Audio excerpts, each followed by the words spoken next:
साथियों आदाब, स्वागत है आपका हमारे इस चैनल पर जिसका नाम है न्यूज एंड लाइव और मैं हूं आपका होस्ट नौमान।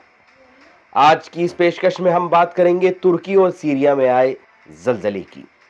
पीर की सुबह तुर्की और सीरिया में शदीद जलजले के झटके महसूस किए गए, जिससे तुर्की के 10 और सीरिया के 5 शहरों में तबाही हुई, हजारों लोग मारे गए। अगर आज इन आंकड़ों की बात करें तो तकरीबन 17,000 से ज्यादा लोग मारे जा चुके हैं। वर्ल्ड हेल्थ ऑर्गेनाइजेशन के मुताबिक ये तादाद बढ़ भी सकती है। बड़े पैमाने पर तबाही हुई और तबाही के बाद सैकड़ों तस्वीरें पूरी दुनिया ने देखी, लेकिन उन सैकड़ों तस्वीरों में एक तस्वीर ऐसी थी जिसने मुझे कुछ सोचने पर मजबूर कर दिया और आज उस तस्वीर को लेकर मैं आपके सामने हाजिर हूं। एक ऐसी तस्वीर जिसके अंदर एक शख्स -डिग्री टेम्परेचर में बैठा हुआ है, लेकिन वो मलबे में दबे हुए किसी एक शख्स का हाथ पकड़े हुए हैं। आखिर कौन है वो शख्स और वो क्यों वहां से हटता नहीं? लोग उसे हटाना भी चाहते हैं तो आखिर वो वहां से क्यों नहीं जाता?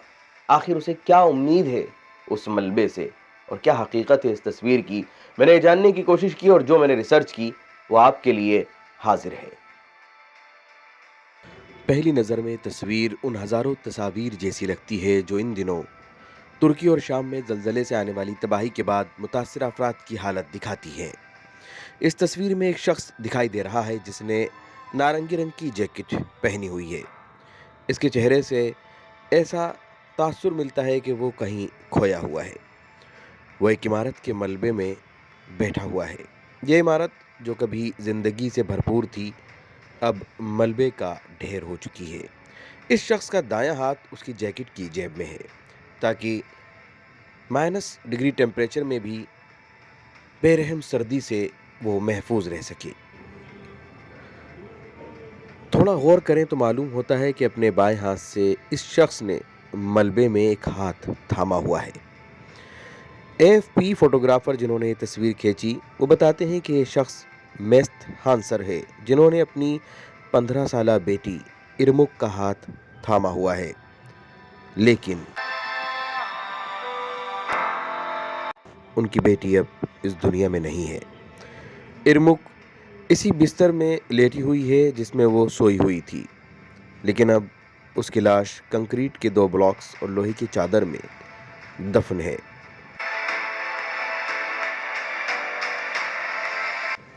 मेस्त हांसर कुछ बोलते नहीं, लेकिन वो अपनी बेटी का हाथ छोड़ने से इनकार करते हैं।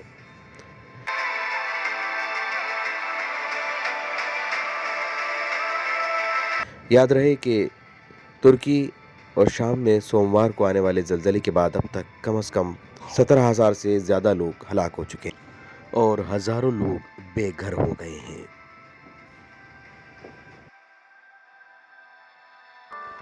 बहुत मुश्किल होता है अपनों को भुला देना, और उससे भी ज़्यादा मुश्किल होता है कि अपनी आंखों के सामने ऐसा कुछ होते हुए देखना कि जहां आपका कोई बस ना हो। ये नज़ारे, ये मंजर हमें एहसास कराते हैं कि इंसान कुछ नहीं है। इंसान को सिर्फ एक दूसरे से मोहब्बत और प्यार के साथ रहना चाहिए।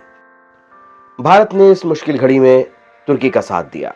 भारत के अवाम, हम सब लोग तुर्की और सीरिया के इस गम में बराबर के शरीक हैं और दुआ करते हैं कि जितने भी लोग इस जलजले में मुतासिर हुए हैं, जो हलाक हुए हैं, उनको उनकी मग़फ़िरत की दुआ करते हैं और जो ज़ख्मी हैं उनकी जल्द से जल्द सेहतयाबी की दुआ करते हैं और उन सब के लिए सब्र की दुआ करते हैं जिन्होंने इस हादसे में अपनों को खोया है।